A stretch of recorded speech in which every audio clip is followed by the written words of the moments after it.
I would now like to officially welcome you to the CDQ webinar on data catalogs with the subtitle of Organizing Data Assets. And actually, we observed, especially in the last 2 years, that the topic of data catalogs has gained a lot of attraction among practitioners, among data scientists who are keen to somewhat explore the data assets within a company, but also among data managers who are somewhat keen on structuring and ensuring that data is properly documented and available. And actually, data catalogs somehow provide a nice opportunity of bridging the traditional data management side and the nowadays highly important data science and analytics perspective. And we are very happy to provide some insights and good practices which we gathered in the Competence Center CCCDQ, which stands for Competence Center Corporate Data Quality.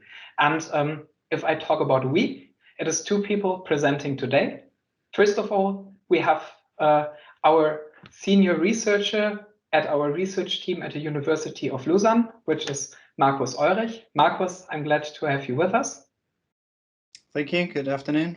Right, and Markus guided and was in the lead of conducting the research activities in the last years around data catalogs. Plus, in addition, Markus is also a senior consultant at CDQ, so bridging the gap between the academic world around data management and especially the data catalog topic and practical experiences out there. Your second speaker is me. My name is Tobias Pentek. I'm also with CDQ.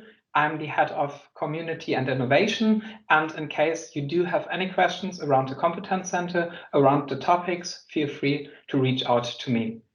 All right, today we're talking about data catalogs as a third webinar in a series of webinars. There have already been 2 webinars taking place. First one on the data excellence model as a framework for data management in July, and the second one on data strategies in last month in August. And actually both were also recorded. So in case you haven't attended and you would like to review, you're more than welcome to review these webinar recordings either on our YouTube channel or on our website. For today, we would like to focus on data catalogs as a somewhat like rather new kid on the block of data management applications. And actually, we have 4 objectives for this webinar. First of all, you should all know why a data catalog should be used within your company. Secondly, we would like to, on a more detailed level, define what a data catalog is.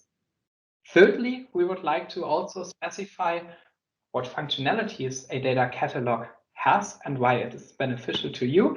And fourth, and finally, you should find out today how to realize a data catalog in practice. Everything we're presenting here is based on research activities from the Competence Center Corporate Data Quality. And actually that Competence Center is a quite unique community of data experts coming from leading companies, which are typically multinational corporations, and of a group of researchers from the universities of St. Gallen and Lausanne. And actually that group has in common that it's driving data topics forward, that it has the vision of being the driver and thought leader for innovative topics within data management.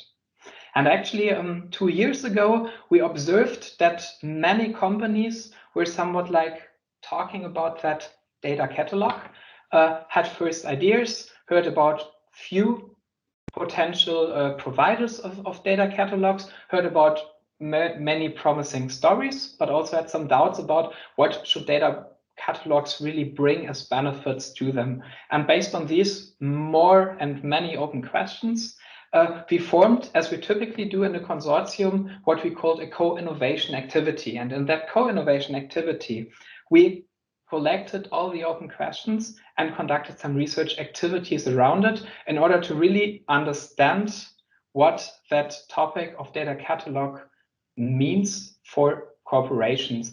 And on a more detailed level, actually, we defined 6 research topics, which we investigated further. We took a look at the market, took a look at what tools are out there and from which vendors. We took a look at how do companies really implement data catalogs.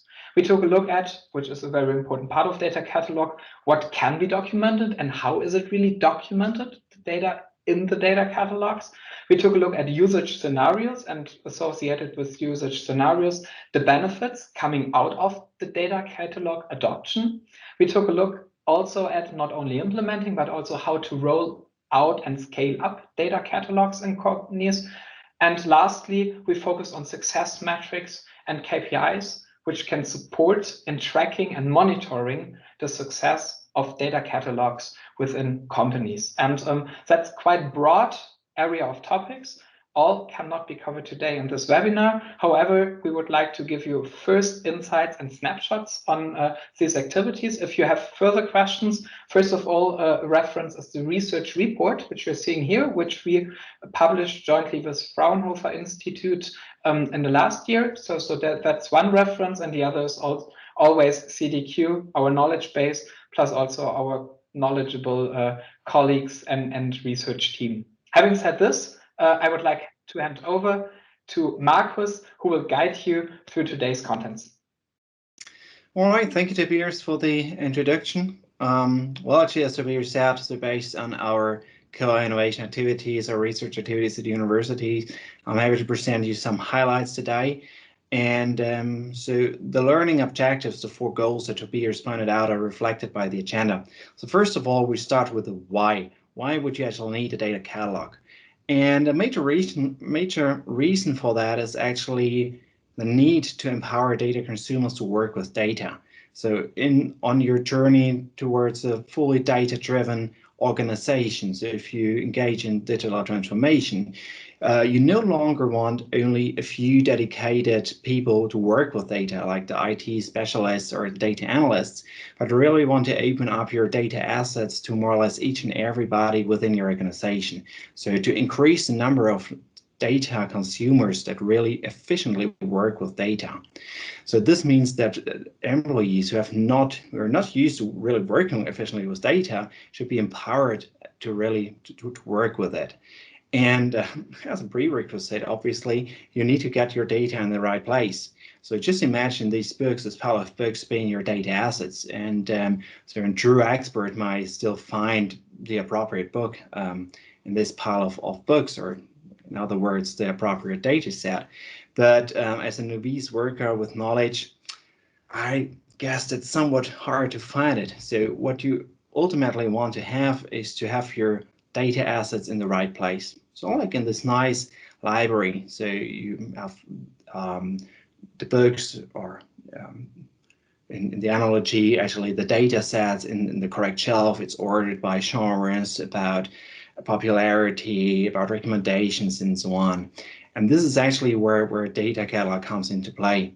Before I actually come to data catalogs, so the scientific backbone are the so-called FAIR principles. And these principles, FAIR, that's an acronym referring to the F, which stands for findable, the A, accessible, I for interoperable, and R for usable. And these principles really guide you through organizing your data assets. So really to make them, first of all, findable in a uniquely and persistent manner. Second, to also grant access to the data sets, both to humans as well as to machines. Third, to make these data assets interoperable in a way that it's readable by machines and annotated with resolvable vocabularies and ontologies. In other words, that the data can be used in a variety of different systems and applications.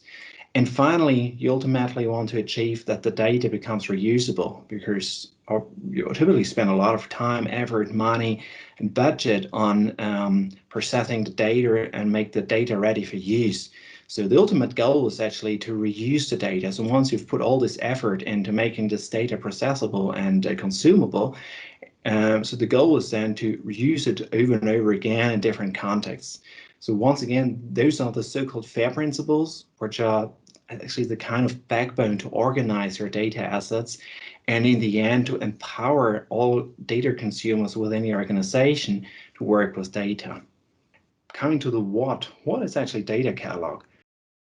Well, a data catalog is basically just the latest instantiation of metadata documentation, and it's currently the most advanced and sophisticated tool to implement the FAIR principles.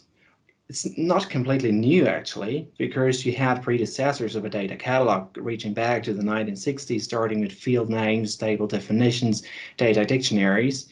That's all great, actually, to implement and realize the FAIR principles. But the latest instantiation, actually, for this sort of data documentation is just a data catalog. And by the way, just a kind of spoiler coming to this back later, the data catalog actually also features functionalities from its predecessors, namely the business glossary, the data dictionary, the metadata repository, and the data dictionary. So data catalog, in a nutshell, is the tool that really enables you to implement the FAIR principles, which in the end which in turn are the basic foundation to empower all employees within your organization to efficiently work with data, which then again is a prerequisite for the digital transformation and to become a truly data-driven organization. Now, coming back to the what actually is a data catalog? So we got an idea why a data catalog could be useful. And we start simple. So easy start is, once again, to come back to the analogy to a library. So we used the library pictures already. So once again, just picture the books as being your data sets. And when you compare actually a physical library with a data catalog, you will notice that in a physical library, you typically have books or other type of physical media, whereas in data catalog, you have data sets of various types and formats. And very important in a library, physical library, you do have a content management system, so a catalog system, in which you order your books by, say, for example, genre. So you have fiction, you have fantasy, whatsoever. And pretty much the same in a data catalog. You also cluster your data by means of text, popularity, similarity, whatsoever. So you bring some structure into the organization of your data assets. When it comes to content retrieval in a library, you typically have a computer-based search functionality, so you can really look for a particular book that you're interested in, once again, a particular genre like fantasy, but you're probably only 16 years old, so you might not be allowed to read age-restricted books.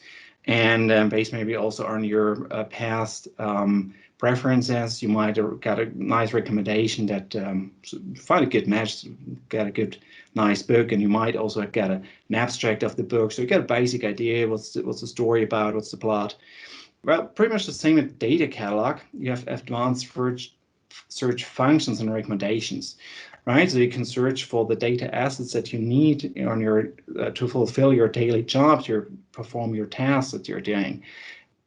We come to this that there might, of course, also be a restriction, so you may not be allowed to enter each and every data set. But also based on your past preferences, you might get a recommendation saying, well, for your particular department and for your particular needs in your role within the organization, this might be a suitable data set to, say, for example, create a report or to run an analysis. As for content organization, well, in a physical library, you have indices, unique identifiers, control vocabularies, pretty much the same in data catalog as well. Indices, unique identifiers, control vocabularies. In addition, however, you also have semantic technologies, also lineage and provenance. As a kind of spoiler, actually, data lineage and provenance are some very prominent functionalities of a data catalog. So data lineage actually refers to tracing back where your data is coming from, so back to the source, and all the way from the source, from the cradle actually, where the data stems from, or the signal stems from, all over the way via workflows, manipulations, changes to the data set, until the very end where the data is then consumable and usable. I've already mentioned access controls. In a library, typically have an ID card, which restricts you from reading books that have age restrictions. In data catalog, obviously, this depends on your role and also on your access rights within the organization. Whereas in a physical library, you're allowed to borrow a book, sometimes only for about 4 weeks or just a certain number of books within this period. And a data catalog, you do not actually borrow a data set, but you can view it. By viewing it, typically, say example, it's a table, so it's a relational database. You see the columns of the data set, so you get an idea of what to find within this data set. And depending on your access rights and the restrictions, you might be allowed to access the data set or to download it, manipulate it, change it. And as well as in a physical library, there might be restrictions, because when you combine data sets from different sources, this might reveal some kind of new insights, and which could inflict some GDPR issues. So you might only have a certain amount of data sets you're allowed to download. Finally, for content assessment, you can actually get an idea about the use of your books. So in a data catalog, you get an idea about the frequency of the use of your data sets, which is quite helpful because this gives you an indication about how popular this data set is, for which purpose it is used, and for which purpose it is reused also. And very interesting, it can give you also an indication which data set is actually never used. So why would you put a lot of effort into processing and making a data set available, which in the end is never being used? And there's also an explicit way to assess your data set. So you can write a review. In a data catalog, you have rating functionalities, rating like 5 stars, which you know from Amazon, 1 star referring to a very poor data set, and 5 star being a great, awesome data set. Tagging functionalities, commanding functionalities. Commanding, I think, is a quite useful feature actually of a data catalog, because this can give you the opportunity to really explain which context this data set is of use and which context it is not of use. So for example, talking about data quality, I always come back to this example when you buy a car and you put a lot of money into it, then you care about the color. Whereas if you want to sell a car, you're just interested in getting as much money for the old car as possible, right? So you don't care about the car, you want to buy a used car, and you don't care too much about the color, but you care about value for your money. So one example, the color is of importance, in the other case it's not. So this is something that you could command on. So so this gives you an idea, well, for this context, this data catalog is a great fit, whereas for this one, it doesn't work.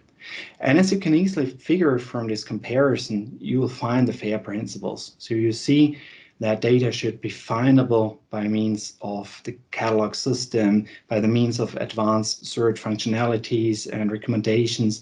It should be accessible, also access in some cases needs to be restricted. It should be interoperable, so being used by within different systems, different contexts. And finally, the goal is to reuse data sets all over and over.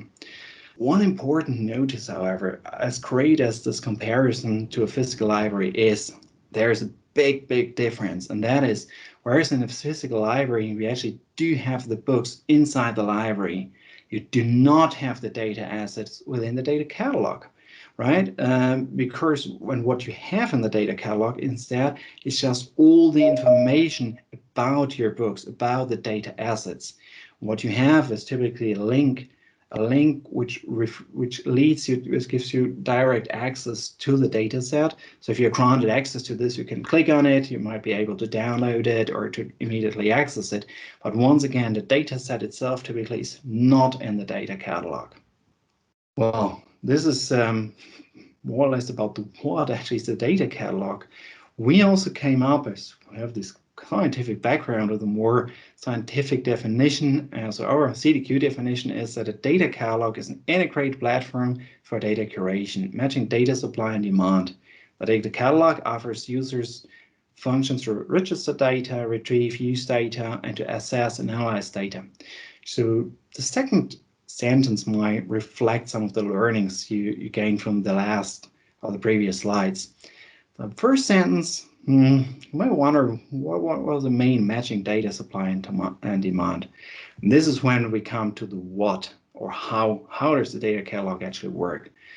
Coming to the how, I first of all want to introduce our CC/CDQ data catalog reference model. And what you see here, you see 3 bubbles.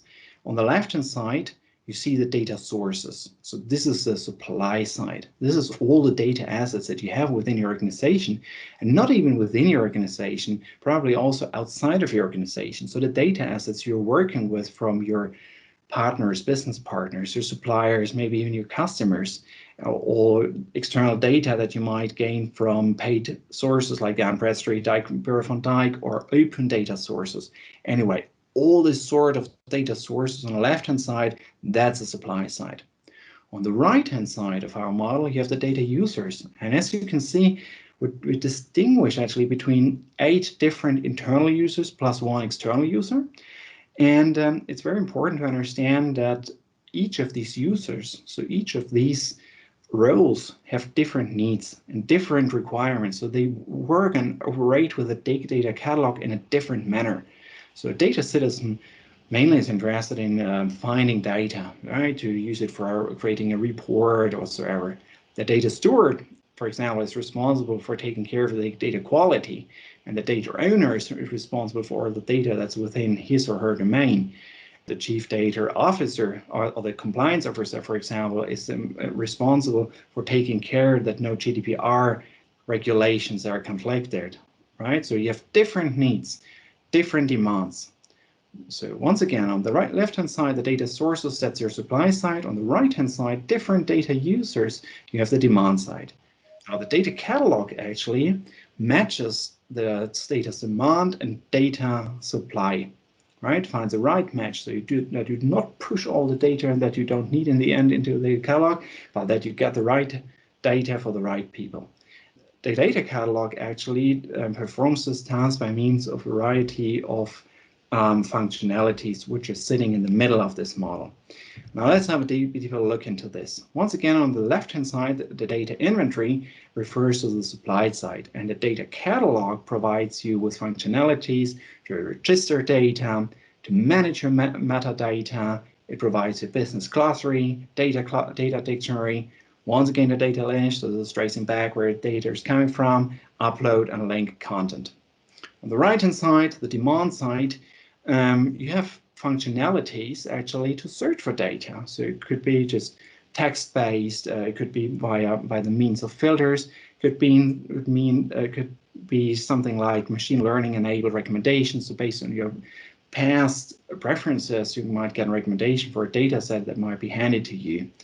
You could also subscribe for data sets if you run analysis on a frequent basis. You just need to get the update of the latest data sets, like the latest sales figures, the latest forecasts, the latest weather analysis, whatsoever. And you can just subscribe to this data set by means of the data catalog, so you make sure you always get the latest data set of the area of your interest. Same also for data delivery, so you cannot get automatically pushed the data sets that you need, typically as a data analyst. Within these 2 sides, data inventory, data discovery, data supply, data demand, you have functionalities for data analytics, which give you an idea about the health status of your data lake, monitoring opportunities. You have data assessment functionalities, for example, about data usage, how often is one data set being used, who's using this data set, which department, which context is it used, and so on. Data risk, different levels of security, different levels of access rights, data profiling to get an idea about your data assets, data quality, data evaluation, benchmarking. As I mentioned before, there are the data collaboration functionalities, tagging, following a data set, getting updates, user communication, rating a data set. As I mentioned before, commanding, I think is really great because it really puts the data set in the right context, right? You see only these technical names, but the commanding functionality helps you to understand which business process, which workflow this data set really of importance. And you can share a data set with one of your colleagues. Finally, there are data governance functionalities to really help implement a data governance organization to really work, to really enable different roles and to work with a data catalog. And in many use cases, you have actually multiple roles being involved, right? So you have data citizen requiring certain types of data to create a report, and the data owner that grants access to it and helps the data citizen to fulfill his task. You have the data steward in helping with the data quality and so on. Of course, you also have administrative functionalities. That's just about configuration, user management. And you have two underlying functionalities. On the top of it, you see data visualization. Data visualization simply means that the conning is just represented in a nice physical manner. Automation, machine learning, that's some of the latest trends. We already talked about recommendation. That's a machine learning based. Functionality, another machine learning enabled or automation enabled functionality is actually the automated ingestion. So you do not have to type in all the metadata information manually within the data catalog. Nowadays, tools are more and more improving on automatic ingestion functionalities. For the sake of time, so due to time restrictions, we will not talk about the role model today and not about the metadata model. We spend a lot of time on research activities and so on. So if you're interested in this, don't hesitate to contact Tobias or myself to get some insights on this. Due to time restrictions, unfortunately, we'll just carry on with the next how. And the next how is actually how to realize a data catalog. Realizing a data catalog is not that easy. And we typically split it into two parts. The first one is the preparation part. The second one is implementation. And already in preparation may take you up to a couple of months, actually, because in the first place, you need to find a sponsor. You need to become clear about the motivation. So I hope some of the slides that I showed today help with the first step, the initiation phase. But then you need to identify who should work with the data catalog, what are the business goals, what's the scope. And typically you do this by means of use cases, which is, by the way, very great, because by the means of use cases, you can reflect on the various needs of different users of your data catalog. Then afterwards, you need to decide whether to make it or buy it, and finally have a concept to select a tool on the market. Then in the implementation phase, you would typically roll out the data catalog, you roll out all the use cases that you have, and you have to keep the data catalog running in a successful manner, meaning you have to make sure to match demand and supply. Let's have a quick look at some selected phases. So for the scoping phase, once again, become clear that you have to serve multiple customer segments with different goals, and you have to show different value propositions to these different roles. Selection, we've actually drafted a business case calculator, which can give you an idea how much you could save on a data catalog. These figures are based on use cases and the roles, as you can see in the middle. So data analyst saving some time by shorter discovery, data citizen can save also time and become more efficient by the means of self-services. Data steward can rely on features of the data catalog to manage data quality, data owner also to manage metadata and data. And these numbers are actually based on the calculations, so depending on the number of analysts you have, data citizens, stewards, and so on, and also on their annual salary. Afterwards, you can also do an assessment of different functionalities within the data catalog. So you'll find once again all the functions that I showed you before in the functional model, and you can actually rate the relevance so that you get an idea actually about what solution might be the right one for you. And as you see on this slide, we run a market study, and circles depict to which extent actually these functionalities are fulfilled within the respective solutions. And as you can see, there's no single line with full bubbles all over. So you have to compromise, and you have to really figure out what's actually for which needs and for which user groups and purpose you want to use the data catalog to base your selection for an appropriate tool. Finally, when you roll out the data catalog, it's all about are you more on the supply side, more on the demand side. We have actually examples from companies for each of these four types. So there's a tobacco company, for example, on the left-hand side that's really on the supply side. So they really want to become a truly data-driven company.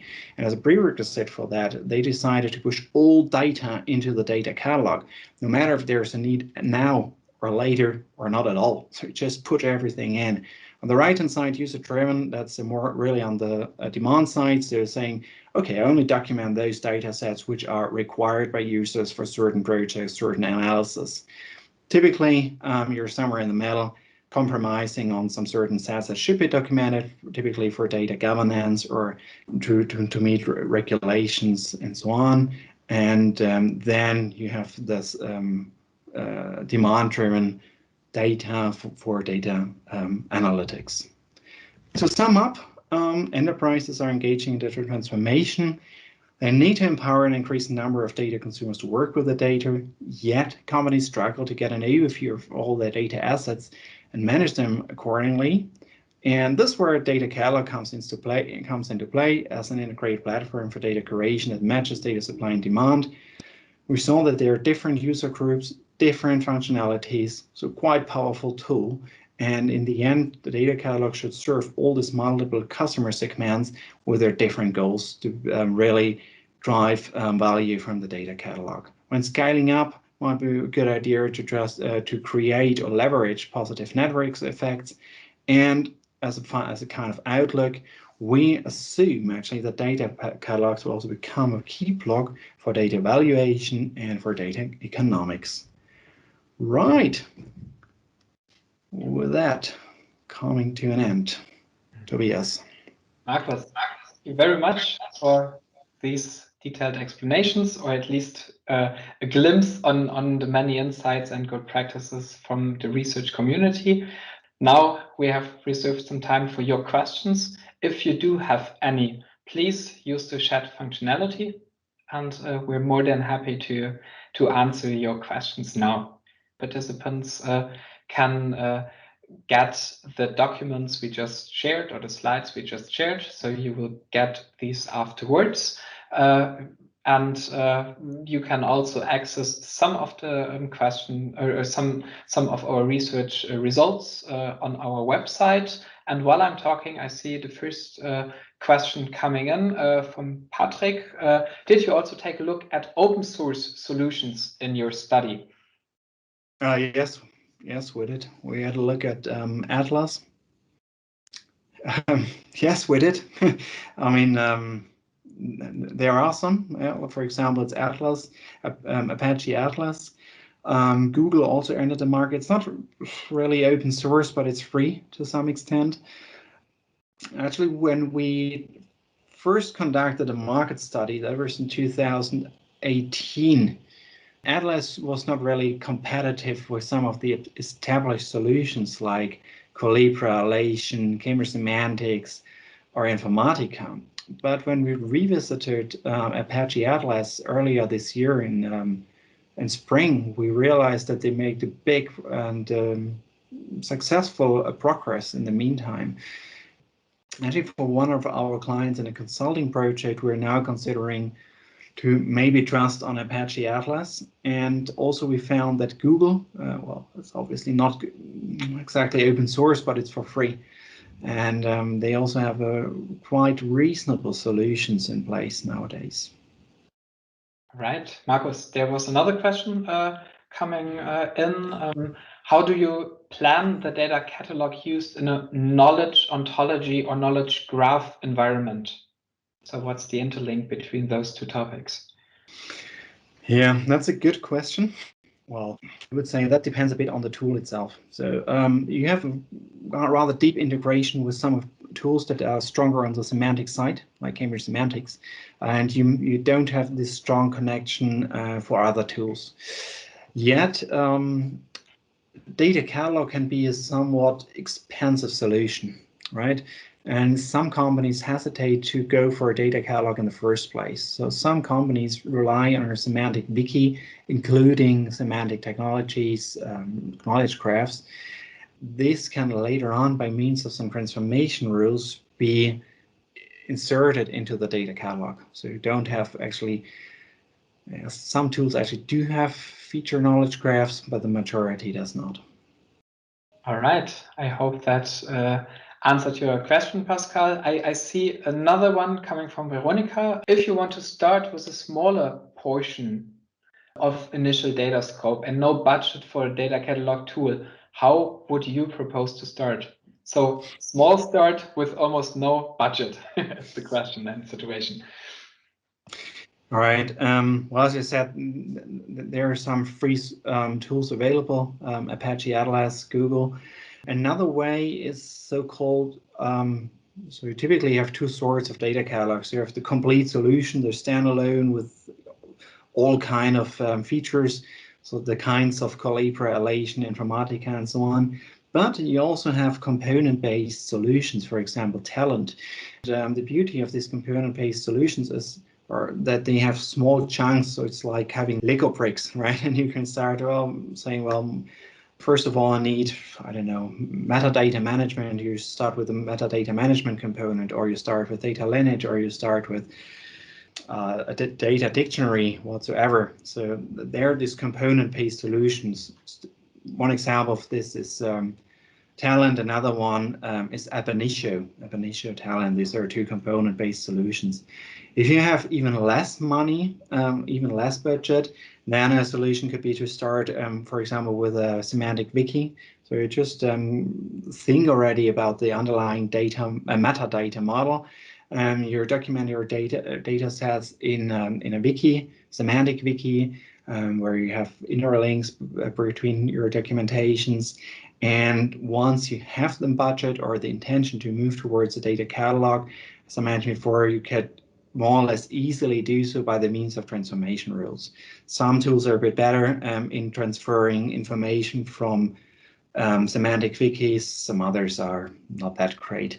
But if you have your data documentation already in the right place, be it within a semantic wiki, or it could also be just an Excel file as CSV, this is already a great start, because later on this helps you a lot to bring it into a data catalog. And you can also, of course, already work with the Excel file, the CSV, and the wiki.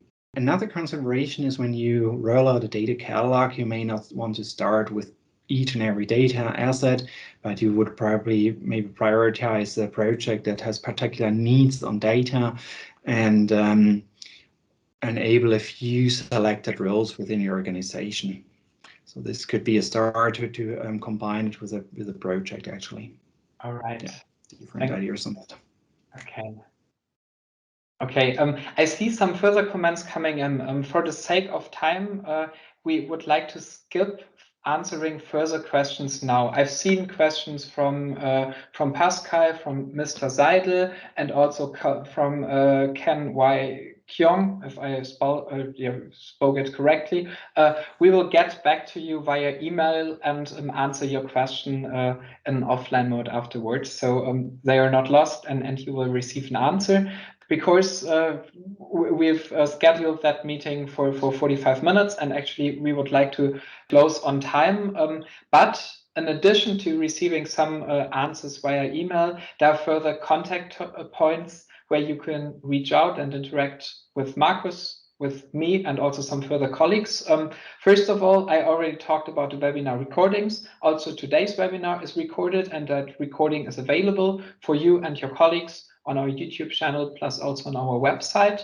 Another topic, we're just introducing and starting deep diving somewhat into the topic of data management. CDQ offers an academy with a comprehensive curriculum on everything you need to know when you are starting personally or for your company your data journey. And the next module will start in early November, meaning if you would like to get some insights on how to start, how to structure based on scientifically proven, but also practically proven solutions, that's the place to be.